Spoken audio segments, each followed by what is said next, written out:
Sveiki! Mani sauc Anita Aboltiņa, un šodien es esmu tāda priecīga, satraukta, jo es gribu padalīties ar tēmu, ko zinātne saka par coachingu, kas manī dzīvo jau kādu laiku un urda mani. Tāpēc es esmu tiešām ļoti pateicīga Intea, ka mums saslēdzās un mēs izlēmām, ka šī varētu būt tā arēna, kur es varētu ar šo tēmu padalīties. Ievadam drusku par mani, lai jūs saprotat kontekstu, kāpēc es par to runāju. Tad manas 3 izglītības. Es pirms gada beidzu supervīzijas mācību programmu, kas ir 3-gadīga. ISCI no Igaunijas nākoša programma, kas īstenībā nāk patiesi no Vācijas, vēl caur Igauniju, un tad šobrīd arī Latvijā tiek pasniegta. Pirms tam es esmu beigusi arī psiholoģiju Latvijas universitātē, un pa ceļam vēl man ir arī MBA grāds, un tad bija interesanti man pašai konstatēt, ka es esmu šajās 3 asociācijās, un tās visas ir saistīts ar manu izglītību. Gan kā supervīzora asociācijas biedrs, gan kā Latvijas darba un organizāciju psiholoģijas biedrs, un tas ir absolūti jaunums, ka šī biedrība ir arī svaigi mainījusi, atjaunojusi nosaukumu, lai tas atbilst arī Eiropas praksē, un arī Rīgas biznesa skolā. Un profesionāli es šobrīd pēdējos mēnešus ļoti aktīvi attīstu savu privātu praksi. Es esmu jau vairākus mēnešus ne algots darbinieks, bet freelancers, un vadu supervīzijas, gan individuāls, gan grupu komandu, un arī vadu mācības par organizāciju psiholoģijas tēmām. Līderības prasmes, personīgās attīstības prasmes, tādas svaigas programmas man šobrīd ir lēmumu pieņemšana un konfliktu risināšana. Tā, darbojos. Bet kāpēc šeit es esmu? Tāpēc, ka mums ar Antea ir ļoti forša pagātne, un es esmu arī labu laiku pavadījis mācībās, kā mācību un attīstības vadītāja. Tā kā es metīšu arī pāris tiltiņus uz mācību jomu, un tie, kas šeit ir, ja mācības ir tā interese, tad arī saskares punkti būs. Un kā es sevi pati redzu un piedzīvoju tajā savā jaunajā profesionālajā amplavā, ir tiešām, ka man ļoti patīk ar cilvēkiem darboties, gan individuāli, gan grupās. Un, es ceru, ka es iedodu cilvēkiem to mieru, telpu, laiku, sarunai, saprast sevi un tikt uz priekšu savos profesionālajos izaicinājumos. Tas par mani. Jūs jau redzat, te parādās vārds supervīzija, kur tad tas coachings, kas bija izsludināts. Ja? Tādam mazam ievadam parādīšu jums šādu bildi. Šis attēls nāk no tādas rokas grāmatas, kas ir vadlīnijas supervīzijā un coachingā, ko ir izdevusi ANSE. Tātad Eiropas Nacionālo supervīzijas apvienību asociācija Eiropas līmenī.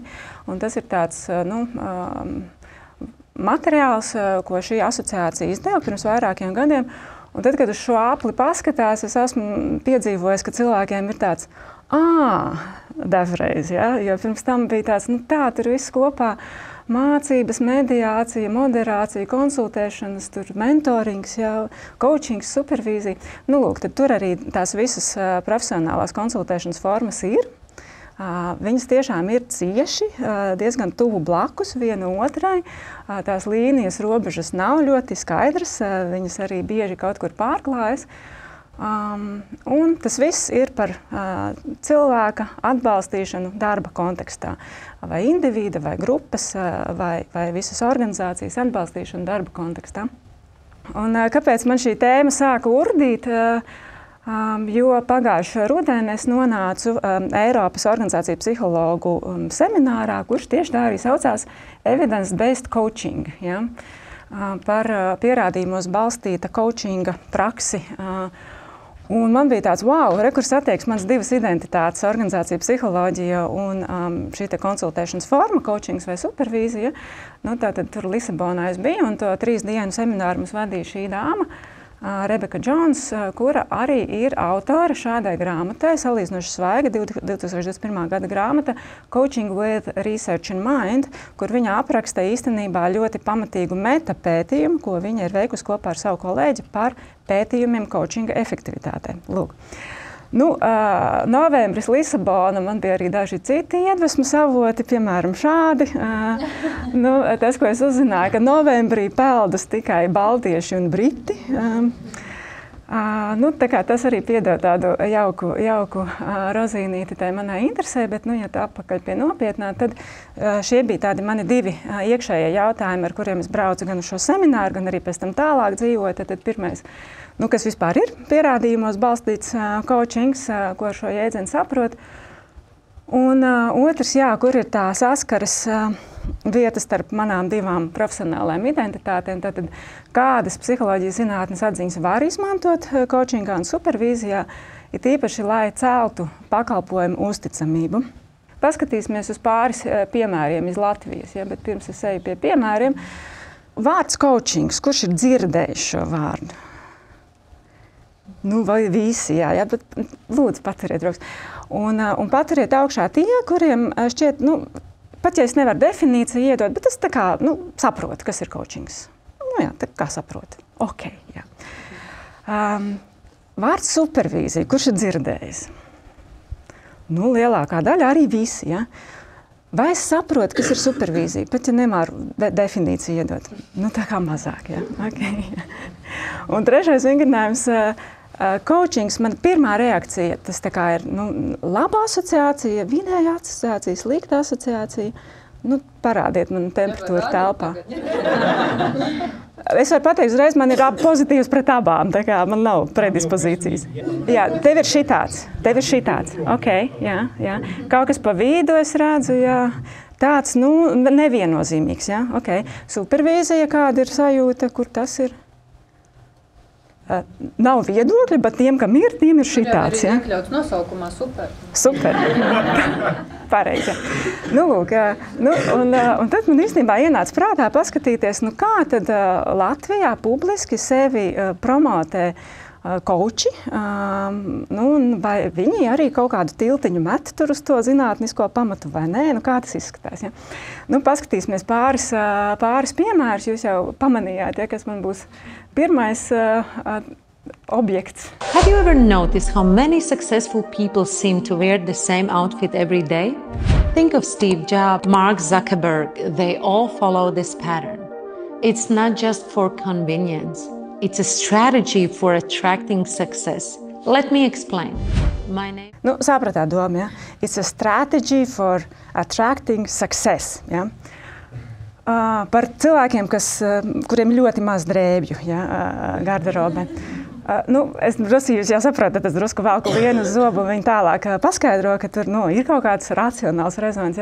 Bet par šo domājot, man rajonā arī ir pāri džeki, kas vispār drēbes nemaina.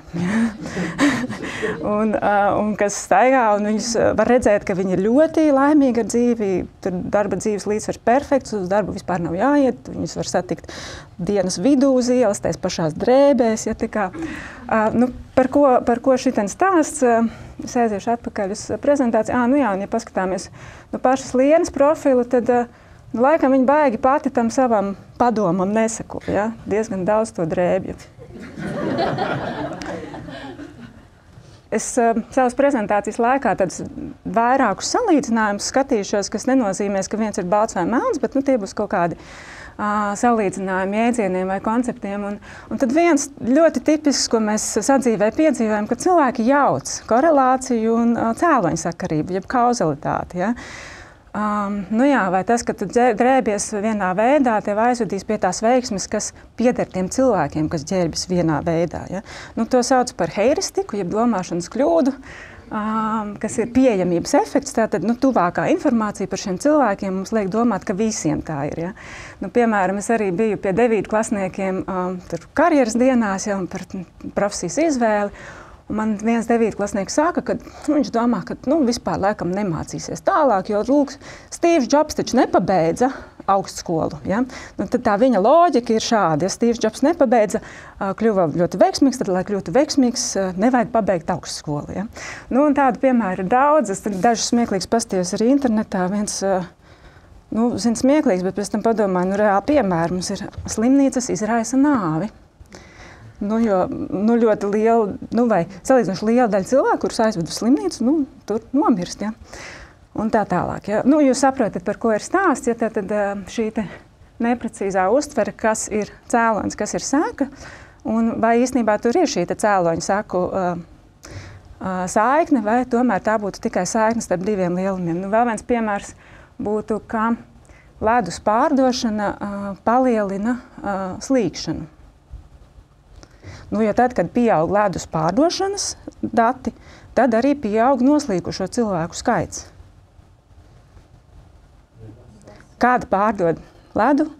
Vasarā. Jā. Tātad tur ir kaut kāds vēl trešais faktors, kas ir cēlonis, vai iegansts iemesls, un tad ir korelācija, bet nav cēloņsakarības. Ok, tik tā lasam. Un tad vēl pabeidzot ar Lieni, un tad jau iesim pie citiem piemēriem. Lienas mājaslapā ir šāds apgalvojums: I will help you completely eliminate. Ja? Completely eliminate.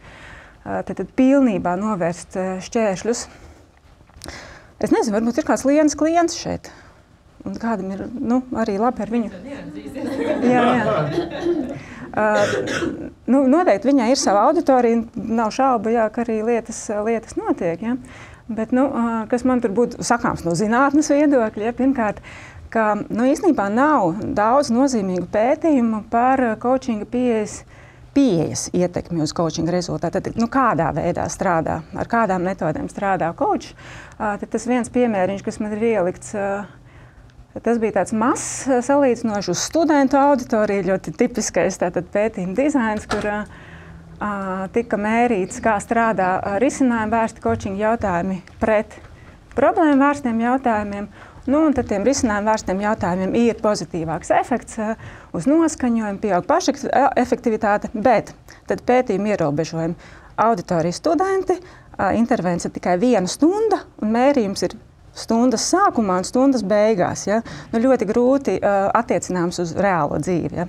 Tad, kā piemērs, ja kādi ir pētījumi un kāpēc kā zinātnieki saka, ka ir kaut kādi, bet nav tik daudz, lai mēs tagad teiktu par visu pasauli un par visiem cilvēkiem darba situācijās. Tāpēc šobrīd vēl aizvien daudz salīdzinājumu izmanto pētījums psiholoģiskajā konsultēšanā un psihoterapijā, jo tur ir līdzīgs setups, ja nelatviski sakot. Tātad tur ir 1-pret-1 attiecības, un šī konsultanta loma ir neitrālāka, vairāk klausīties un mazāk dot padomus. Ja? Un tad, kas ir šajos pētījumos?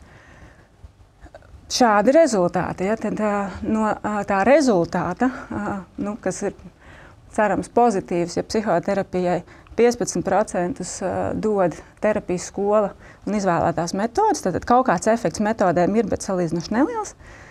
40% vislielāko daļu no izmaiņām klienta dzīvē īstenībā rada efekti ārpus terapijas. Tad nozīmīgākais faktors, ko var ietekmēt psihoterapeits, ir attiecības, kādas viņiem ir. Un tad vēl interesants placebo efekts. Ja klients ļoti grib pats, lai viņam labi iet, tad viņam arī visticamāk labāk ies. Ja? Tas būtu par to, ko tu vari ietekmēt patiesībā, kā konsultējošās profesijas pārstāvis. Viens cits piemērs, paskatīsimies uz vienu citu koču. Ir sācies jauns mācību gads, un 1. septembris ir laiks, kad bieži vien daudzi no mums izvirza jaunus ambiciozus mērķus, apņemās kaut ko darīt savādāk, uzsākt kaut kādas pārmaiņas savā dzīvē vai savā uzņēmumā. Un tādēļ viena no supervīzijas grupām ir domāta tiem, kuri ir šo pārmaiņu ceļā un kuriem ir vajadzīgs atbalsts, lai noturētos šajās pārmaiņās. Tātad mērķu un pārmaiņu grupa ir tieši tiem, kuri grib atbalstu, kuriem ir vajadzīgs padoms, kā tās pārmaiņas ieviest, un tādi sparinga partneri, kuri palīdz iet tam visam cauri. Tiekamies arī mērķu un pārmaiņu grupā.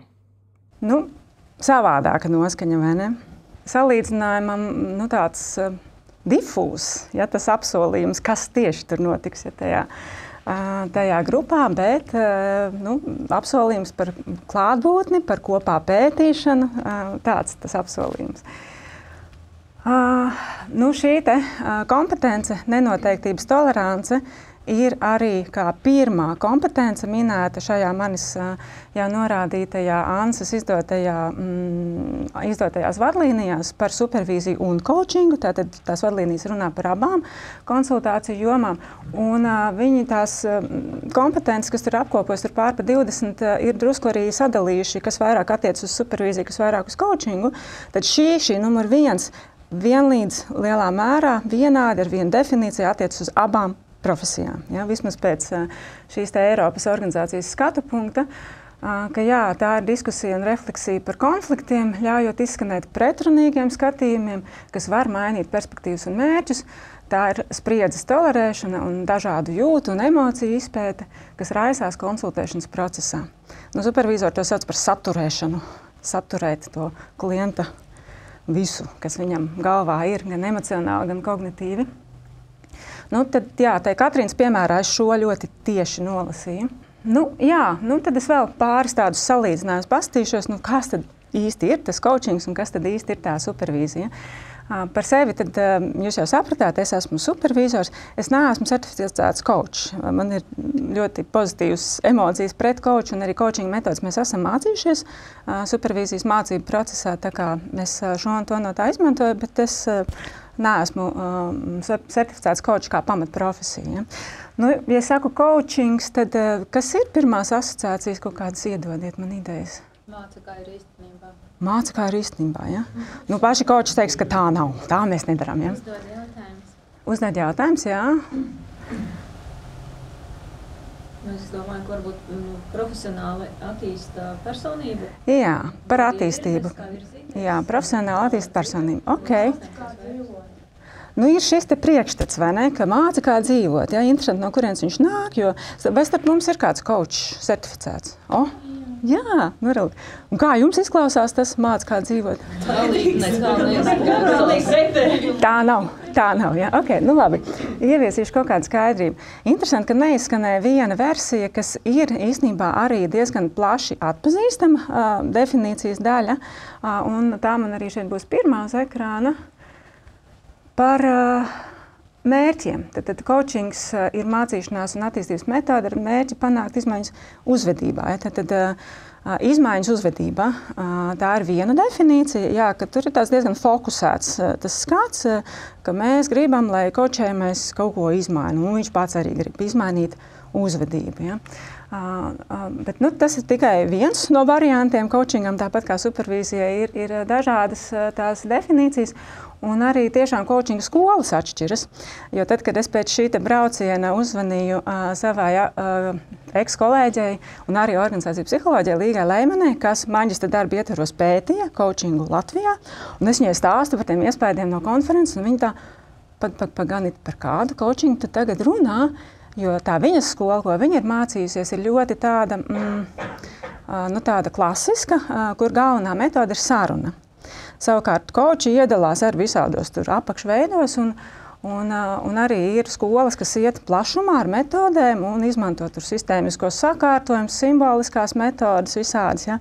Un liek tādu, es nezinu, vai tas tiešām ir coachings, viņas prātā coachings ir tā labā strukturētā saruna. Ja? Tā kā coachinga priekšstati par coachingu atšķiras. Savukārt, otra definīcija no šīs te ANSAS rokas grāmatas ir ļoti tuva, jā, šai, kas izskanēja te priekšā, ja, par to personīgo profesionālo potenciālu, tātad profesionāls konsultācijas forma, kas iedvesmo klientus maksimizēt personīgo profesionālo potenciālu. Šis vairāk tāds uz tādu transformatīvo coachingu velk, ja, kur vairāk tāds plašāks darbs ar personību, nevis tādu virzīšanu uz konkrētiem mērķiem. Tad supervīzija, tur ir ļoti daudz definīciju, bet tur tas ir redzat tuvāk ir tai transformatīvam coachingam, jā, ka supervīzija sniedz vietu un laiku reflektēt par profesionālo darbību kompleksās situācijās. Es saviem klientiem saku, ka tā ir saruna par darbu, kas atbalsta un attīsta, ka ir tie divi elementi – emocionālais, psiholoģiskais atbalsts un profesionāla attīstība. Vēl viena definīcija, ka supervīzija fokusējas uz cilvēka komandas un organizācijas attīstību, mācoties no pašu pieredzes. Un autora šai definīcijai Anita Āboliņa, ja precīzāk tā ir viena no ļoti daudzām definīcijām. Ok, nu ejam tālāk. Jā, nu tad vēl viens salīdzinājums, ja mēs runājam par to psiholoģijas sadaļu, kas manī dzīvoja, tad ar šo es saskaros arī daudz pēdējā laikā, ka tad, kad es pasaku pozitīvā psiholoģija, tad cilvēkiem ir tāds, tā aizdomīgi, tā, jā, kāpēc tā? Jums līdzīgi pozitīvā psiholoģija? Tā ir tāda forša lieta vai kaut kāda aizdomīga? Parādiet man sejas izteiksmēs. Droši vien pozitīvā, kad jau nosaukums to saka, vai ne? Nu jā, cilvēki jauc tās divas tēmas, nu tad vienkārši ļoti īsi ieviest skaidrību, ja, tad pozitīvā domāšana ir populāra tēma, bet nevienmēr zinātniska. Nu, populārākās grāmatas ir The Secret. Ja? Nē, esmu lasījis, tāpēc nevaru komentēt, tikai zinu to auru ap to grāmatu. Ja? Tāda, nu, ir cilvēki, kas pavalks, un ir tādi, kas ar vieglu skepsi. Ja? Nu, pārliecība, ka pozitīva domāšana vienmēr novedīs pie labiem rezultātiem, bet nu, tur ir riski. Un riski ir, ka tas pozitīvs ir par daudz un nekritisks, ja toksisks pozitīvisms, kurš tad neņem vērā dzīves realitāti, neņem vērā sarežģītas emocijas. Un savukārt pozitīvā psiholoģija, kura cieši, diemžēl, no tā, ka tā pozitīvā domāšana staigā arī pa pasauli, ir solīda, tātad zinātniska psiholoģijas nozara. Un es atļaušos teikt, ka tā ir šobrīd aktīvākā, vadošā no visām psiholoģijas nozarēm pasaulē, kur šobrīd tieši šajos gados notiek ļoti daudz, ļoti aktīvi, interesantu pētījumu. Un jūs to redzēsiet un noteikti tur daudz ko atpazīsiet. Un pirmkārt, tā ir ne tikai pozitīva, ja, jo pozitīvās psiholoģijas mērķis ir pētīt, kas palīdz cilvēkiem dzīvot labu dzīvi, bet jā, pēc tam izkomentēšu. Un viņi iesākās kā tāds pretspars psiholoģijas skolu attīstībai pirmajā simtgadē, kad vairāk psihologi skatījās uz to, kas cilvēkiem nesanāk, no kā viņi cieš, ja, no depresijas, ja, no dažādiem mentāliem traucējumiem un kā viņiem palīdzēt. Un tad Martins Seligmans, kurš tajā periodā, kaut kādi 80. gadi, 1980. viņš bija Amerikas Psihologu asociācijas prezidents, un viņš ir arī šīs te skolas pamatlicējs. Viņš pavērsa to paradigmu pilnīgi otrādi, kā mēs varētu paskatīties, kas cilvēka dzīvi padara dzīvot vērtu un kas palīdz cilvēkiem nevis pacelties no kaut kāda ļoti zema psiholoģiska stāvokļa uz viduvēju vai drusku labāku, bet kas palīdz cilvēkiem tiešām izbaudīt dzīvi, tiešām thrive, ja, kā angliski saka, uzplaukt, attīstīties un justies savās dzīvēs labi. Nu, tas ir tas skatījums, ja. Bet tas ietver sevi arī, kā tikt galā ar grūtībām, kā tikt pāri neveiksmēm, kas vispār ir laba dzīve, ja, kas ir patiesie motīvi, kas, vai kritēriji, kas mums liek justies labi. Nu, lūk, jā, un tad, piemēram, labbūtība tagad tik populārā, tad ļoti būtisks saknes šim jēdzienam nāk no pozitīvās psiholoģijas. Un vēl pirms Martina Seligmana viens autors, kuram ir subjektīvās labbūtības skala, ar ko tas viss aizsākās zinātniskā līmenī. Neatlaidība, Grita, Anģela Dakos, daudz interesantu pētījumu. Tad šis te resilience jēdziens, ja, ko latviski, man liekas, dažādi tulkoja, un, ja es nekļūdos, tad dzīves spēks attiecina uz šo te resilience. Un tas tieši ir par to, ka, ja tev lielas nelaimes dzīvē notiek, kas cilvēkiem palīdz tikt pāri tām nelaimēm, atkal piecelties, saņemties. Jā, izaugsmes skatījums, growth mindset, visi zina droši vien, vai ne? Ir dzirdēts, jā. Būšana plūsmā, flow, Mihai, Csikszentmihalyi, neizrunājums uzvārds, bet brīnišķīgs arī koncepts un pētījumi. Ir pazīstami tie uzvārdi, es tā ceru. Daži no jums māja ar galvu. Jā. Nu, ar to es gribēju parādīt, ka ar to, ko mēs tādā populārajā kultūrā dzīvojam jau te gadiem, ja, tas patiesībā nāk no akadēmiskās psiholoģijas zinātnes. Tur ir apakšā nopietni pētnieki un pētījumi. Pamata universitātes ir Pensilvānijas universitāte un Hārvarda, bet ne tikai, arī daudz citas. Austrālijā ļoti aktīvi pozitīvā psiholoģija pēta, Lielbritānijā, Eiropā arī. Tā, laikam pēdējais no šādiem salīdzinājumiem par psiholoģiju zinātni un konsultēšanu. Jā, kaut kur ir arī tas priekšstats varbūt, ka, labi, ja jau šādi noliekam tās divas lietas blakus, tad psiholoģija zinātne būtu tā, kas pasaka tā ļoti skaidri, kā ir. Tur ir dati un precizitāte. Un savukārt, konsultēšanā, jā, tur ienāk tas subjektīvais, ja ka katrs klients unikāls, ja katra situācija īpaši jāskatās, ja kontekstā. Un atkal, nav tik viennozīmīgi, ja. Gluži otrādi, es gribētu teikt, ka psiholoģija tāpat kā citas sociālās zinātnes ir tāda ļoti statistiska un tendencioza tādā nozīmē, ka viņa parāda tendences, bet psiholoģijā faktiski nav neviena apgalvojuma, ko tu varētu pateikt, ja būs tā, tad būs šādi. Ja? Tātad, kur ir tā lineārā saistība, korelācijas koeficients 1. Ja? Faktiski nav tādu lielumu psiholoģijā. Es paprasīju ChatGPT, varbūt kāds ir, un tad dabūju atbildi, labi, 1 ļoti, ļoti tuvu, bet nekad nebūs šis te 1. Es domāju, kas tas varētu būt? Nemocīšu jūs pateikšu priekšā. Apgrieztie apgalvojumi psiholoģijas testos. Es esmu ļoti sabiedrisks, un tad 100 jautājums tālāk, es neesmu sabiedrisks. Ja? Tad tur jūs visticamāk dabūsiet apgriezto korelāciju, bet tā arī nekad ne 1. Ja? Ja vienreiz šādi atbildēs, tad noteikti 100% otrais atbildēs arī noteiktā veidā. Paši psihologi ļoti grēko ar šo, jo ļoti tipisks piemērs ir jebkāda veida pētījumi, kur ir sadalījums. Ja? Pirms 2 dienām es biju tieši organizāciju psihologu biedrības foršā pasākumā. Tur gan tas nebija tik izteikti, bet iztēlojieties, ir dati par paudzēm. Arī interesanti tēma, vai paudzes tiešām ir tādas, vai tur tie dati ne tik ļoti atspoguļo paudzes, bet dzīves posmu, bet tas tā. Un tajos datos jūs redzat, ka uz jautājumu, es tagad drusku modelēšu ar neprecīziem skaitļiem, bet vienkārši sakojiet manai domai. Ja? Uz jautājumu, vai tu būtu gatavs ziedot savas miega stundas par labu darbam? Un tas ir apmēram reāls arī jautājums Amropa veiktā pētījumā pagājušo gadu. Bet iztēlojos, es tagad precīzos datus neatceros, ka apmēram 28% no milēniāļu, jeb Y paudzes atbild, ka jā, mēs būtu gatavi. Ja? Un tagad, kad jūs salīdzināt to milēniāļu paudzi ar X un Z un baby boomeriem, tad jūs redzat, ka tas stabiņš, ka jā, mēs būtu gatavi, tie 28% ir salīdzinoši daudz augstāks nekā tām citām grupām, kas tur saka, tikai 10% tur Z paudzes būtu gatavi miegu veltīt darbam. Ja, un tā. Lūk, un tad jūs uz to paskatāties un ļoti velk uz kopsavilkumu un gala secinājumu. Tātad milēniāļi ir gatavi veltīt savus miega stundas darbam. Tas nekas, ka 72% no viņiem neatbildēja tā.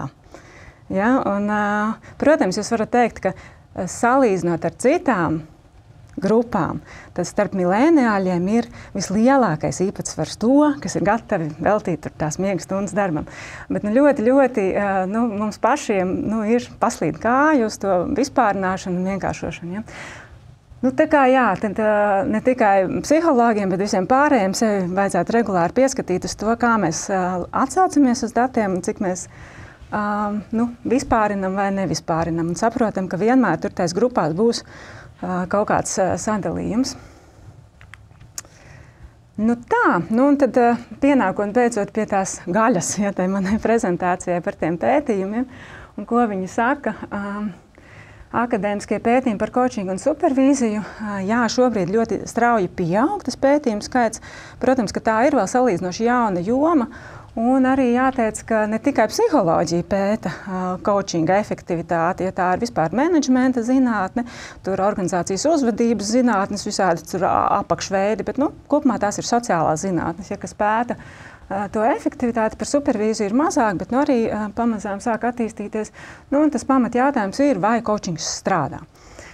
Un, kas sarežģīja, ka ir ļoti daudz citu mainīgo, kurus ir grūti kontrolēt, bet līdz ko ieliec tā kā eksperimentālā dizainā, tā uzreiz visi pārējie kritizēs, bet tas bija eksperimentāls dizains un tas nav reālajā dzīvē. Ja? Tur šie tipiskie sociālo zinātņu tādi izaicinājumi. Darbs ar katru klientu ļoti individualizēts un coachu profesionālā izglītībā un pieejās arī ir liela dažādība, ko ir grūti salīdzināt. Ja? Tad tie objektīvie ierobežojumi. Lūk, un vai coachings strādā? Ja?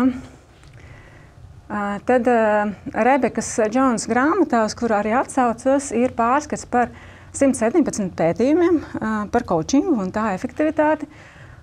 Viņi iedziļinās visos 117, bet tad viņi izvēlējās 17 meta-analīzei un tikai, redziet, neliela daļa kvalificējās tai meta-analīzei, jo kāda bija kritērija. Tātad pirmkārt, lai mērījums ir objektīvi dati, tātad trešās puses, neitrālās puses dots novērtējums, vai tās ir 360 aptājas, piemēram, par vadītāju prasmēm, vai tie darba snieguma vērtējumi, saprotot, ka tajos arī būs subjektīvais elements, bet tomēr tas ir trešās puses skats.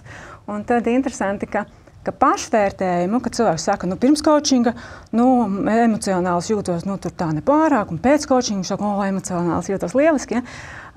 Protams, ka tie ir arī daudz pieejami, bet tos uzskata par tādas vidējas kvalitātes datiem. Un šos jēdzienus lietoja Rebeka, ja nevis vidējas ticamības, bet viņš kā vidējas kvalitātes. Ja, un savukārt coacha vērtējumi par zemes kvalitātes, ja, jo tā ir, ka viņiem abiem ir tendence ļoti pozitīvi vērtēt to savu sadarbību. Un ļoti svarīgi, tātad obligāts priekšnosacījums bija, lai ir salīdzinājums vai pirms un pēc mērījums, vai arī kontrolgrupa tam pētījumam, kas iekļauts meta-analīzē. Un arī, ka coachings ir noticis darba vidē, ne studentiem. Ja? Kā mēs zinām no sociālām zinātnēm, tad otrā kursa studenti ļoti daudz ko pastāsta par to, kādi cilvēki ir vispār. Un klientu un coachu pašnovērtējumi tipiski ir daudz pozitīvāk nekā trešo pušu novērtējums, bet atkal pārmetums, ja? Tad, tur kods, kurā rokā gribi kāda sāp. Ja? Tad, savukārt, ja kolēģi ir novērojuši šās izmaiņas, vai tas ir radies coachinga rezultātā, arī vienmēr paliek atvērts jautājums par to cēloņu sakarību. Lūk, jūsu zināmais labi vārds. Ja? Tad šajā meta pētījumā vispirms Rebeka kopā ar savu kolēģi identificēja faktorus, ko tad ietekmē coachings, un viņi izveidoja tādu pašu savu metodoloģiju, kas ir kaut kur līdzīga Kirkpatrika modelim, bet ar vieglām atšķirībām. Tātad afektīvas izmaiņas, emocijās izmaiņas, un tās visvairāk cilvēki piemin un arī pētījumi visvairāk pēta. Kāpēc? Pirmkārt, tiešām ir viegli iedot šo pašnovērtējumu, kā es jūtos. Ja? Un kas bija otrs, tūlīt pateikšu. Un otrs, ka emocijas ir tādas plūstošas, mainīgas, un līdz ar to viņas ir viegli ietekmēt. Viegli ietekmēt pat vienas sesijas laikā un redzēt to dinamiku. Ja? Atnācu bēdīgs, aizgāju priecīgs. Ja? Bet tās apakštēmas ir stress, trauksme, motivācija, iet arī pie afektīvajām izmaiņām. Kognitīvās izmaiņas īstenībā salīdzinoši maz. Cilvēki paši liek kā mērķus vai sagaida kā rezultātu, un arī pētījumos maz tiek pētīts, bet tomēr tiek pētīts, un tad tās izmaiņas ir vispār prasme reflektēt, ka tā attīstās. Un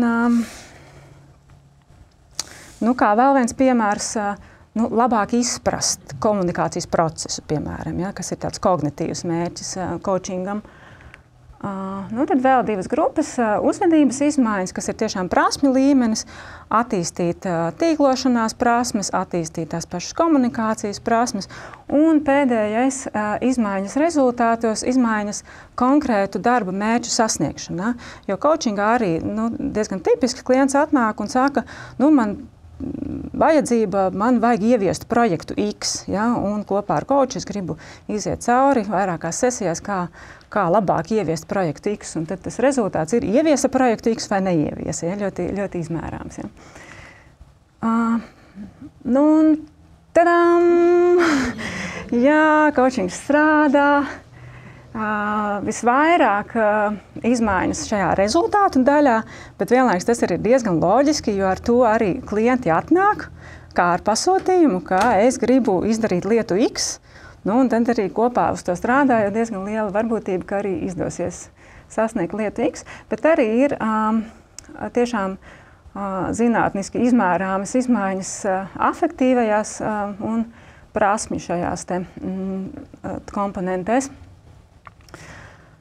Nu, tagad ir vesels klāsts ar pozitīviem efektiem. Tur ir atsauce šajā te dokumentā uz visiem tiem pētījumiem, uz kuriem kas šeit ir nosaukti. Ja es tur visus tos autoru vārdus nesarakstīju. Ja ir interese, tad var tiešām līst detaļās. Bet nu, tad tie pozitīvie efekti ir jāsamazina stresu, uzlabo lambūtību, izmaiņas izturībā, pašrefleksijā, apmierinātība ar karjeru lielāka. Jā, te arī no cita avota, bet tas pats, ja, ka novērojams izmaiņas klientu uzstādīties coaching mērķos, droši vien pozitīvas izmaiņas, efektīvāka līderība, attiecības, komandu darbs, konflikts situācijas, labāk risina komunikācijas prasmes, personības attīstība vispār. Nezinu, kā tas ir mērīts, bet ielikt sarakstā ir. Ja. Savas nepalīdzošās uzvedības apzināšanās, un tad, kad es to apzinos, tad tas man atvieglo dzīvi, palielina motivāciju un sniegumu, un realistiskāks pašnovērtējums uzlabot pašefektivitāti. Neuzliku slaida, bet svarīgs komentārs šai auditorijai, ka pētījumi apliecina, ja mācības ņem vienas pašas, vai ja mācības ņem komplektā ar coachingu, tad otrajam variantam ir lielāks efekts. Mācības plus coachings dod lielāku efektu. Burtiski pāris slaidi, un tur bez detaļām vienkārši parādīt jums to apjomu, kas no psiholoģijas jau zinātnes atziņām tiek lietots coachingā un supervīzijā. Nu, pats pirmais un abās šais jomās ir Kārls Rodžers, humanistiskā psiholoģija, unconditional positive regard, ja, ka tie ir konsultanti, kas uz savu klientu skatās nevērtējoši, pieņemoši, ar tādu pozitīvu, labvēlīgu skatu, pat ja konsultants nepiekrīt kaut kādiem uzskatiem, ja, vai uzstādījumiem, bet vienalga es to savu klientu pieņemu. Ir smaids sejā. Kam? Ļoti izaicinājums darbs. Ar tam konsultantam? Jā, ir. Ir. Ir tāda lieta, jā, es šobrīd strādāju ar vienu organizāciju, no kuras man ir daudzi klienti, un es tagad sāku sazīmēt, kurš ar kuru konfliktē, nu, starp tām individuālām sarunām. Man tāds, jā, bet, nu, tā es viņam arī sāku, tad es tikai ar tevi pilnībā šajā sesijā, tikai par tevi runāju. Protams, ka vispār tur nenopludina informāciju no vienas sarunas uz otru, un tad, jā, katram palīdz, nu, tur pamazām virzīties priekš tai savā izjūtā, kur viņš tai konfliktā ir, jā. Jā, šis noteikti supervīzijā un arī coachingā fundamentāli tiek izmantots kā pamata princips mācīšanās no pieredzes. Džons Džujijs, Dēvids Kolbs, arī mācīšanās no pieredzes, idejas pamatlicēji, abi psihologi, starp citu.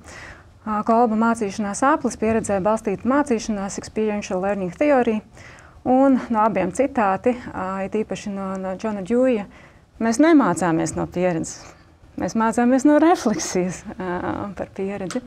Tā kā ar to pieredzi vien nepietiek. Ja cilvēki var kāpt uz grābekļa daudz reizes, ja viņi neapstājas un nepadomā, kas notika, kāpēc tā notika un ko savādāk. Ja.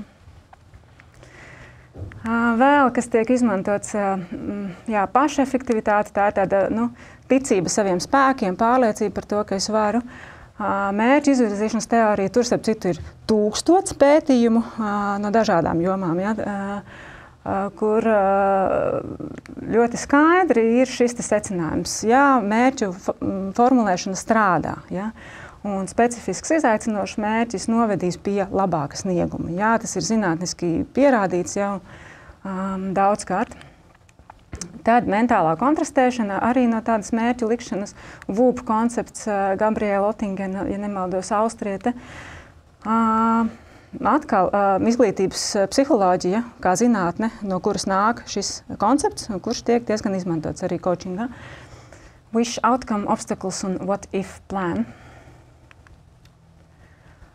Pašnoteikšanās teorija par to, kas mūs motivē, autonomija, kompetence, piederība, izaugsmes vai fiksētais skatījums, arī labi zināms jau mūsdienās, un labūtības koncepti un labās prakses, ko arī ļoti kočs un supervizors var veicināt savam klientam. PERMA modelis, ko ir Martins Seligmans definējis, kas veido labūtību, pateicība. Ja jūs gribat tiešām justies laimīgāki, šis ir ātrākais ceļš. Tiešām zinātniski ļoti, ļoti pārliecinoša metode, kā sajusties labāk, pasakiet paldies un izdariet labu darbu kādam. Ja? Un interesanti šis te izbaudīšana, savoring, nav latviski tulkojumi, bet pa lielam tā ir mazo uzvaru svinēšana. Un tad, kad tev dzīvē notic kaut kas labs, nevis skriet tālāk un analizēt tikai kļūdas, bet arī tās labās pieredzes apstāties, izdzīvot vēlreiz, izstāstīt draugam, izdzīvot kopā ar draugu, un tādā veidā mēs ļoti stiprinām tos savus psiholoģiskos resursus. Un arī pētījumi ir par to. Tad noslēgumam, no tā brauciena uz Lisabonu man bija arī viens pārsteigums, ko es tiešām nezināju pat pirms tam. Un tas bija tadām, izrādās ir coachinga psiholoģija, nevis kā tur populārās kaut kādas tur domāšanas skola, bet kā akadēmiskas zinātnes apakšnozare. Tā tad ir maģistra programmas coachinga psiholoģijā Austrālijā, Lielbritānijā, ir profesionāla organizācija Īrijā, jo, protams, diezgan daudz coachi šobrīd jau ir ar psihologu pamatizglītību. Un tad tajā komunā, tajā Lisabonā, tur pacēlās šāds jautājums gaisā. Vai coacham būtu jābūt ar psihologa izglītību? Un tad, kad par šo mēs diskutējām Latvijas organizāciju psihologu biedrībā, tad kolēģi, kas nav tajā biznesa burbulī, bet kas strādā tikai tur, izglītības jomā, tādi tīrie psihologi, ja? Tad man viens kolēģis, viņš tā klausās, viņš tāds skeptisks pret to coachingu, tāds, ja? Un viņš tā klausās un saka, bet vai tas coachings nav vienkārši nobrandota psiholoģiskā konsultēšana? Man viņam lielā mērā ir jāpiekrīt, vai ne? Bet šobrīd man šķiet nevienā valstī nav šādas prasības, ja tad coachi var būt ar citu pamatizglītību. Tāda mana vienīgā atziņa ir, ka ir ļoti liela nozīme tai personībai, un kā mēs redzējām no datiem, attiecības ir lielākais elements, kas veicina pozitīvas izmaiņas, vismaz psihoterapijā vai psiholoģijā, un kas veido to coacha personību, ir pietiekoši ilgas mācības. Mācības, kuru laikā tu pats transformējies kā personība. Tā būtu mana atbilde. Un līdz ar to noslēgumam coachingā, supervīzijā jau šobrīd tiek izmantotas psiholoģijas zinātnē atzītas metodes. Coachings un supervīzija jāstrādā. Kas ir mans skatījums, kādu coachu supervizoru izvēlēties, pirmkārt, tam, kam ir bijušas pietiekoši ilgas šīs mācības, kas dod lielāku iespējamību, ka tas cilvēks būs pats jau nobriedis to mācību laikā kā profesionālis. Viņam ir arī cita profesionālās dzīves pieredze bagātīga, kas viņu ir veidojusi. Šis te attiecību komponents, ka tas ir cilvēks, ar ko jūs jūtat, ka viņš spēj, prot veidot tādas kvalitatīvas, dziļas attiecības, un viņš spēja tolerēt šo te nenoteiktību. Tas arī viss no manas puses. Paldies par klausīšanos!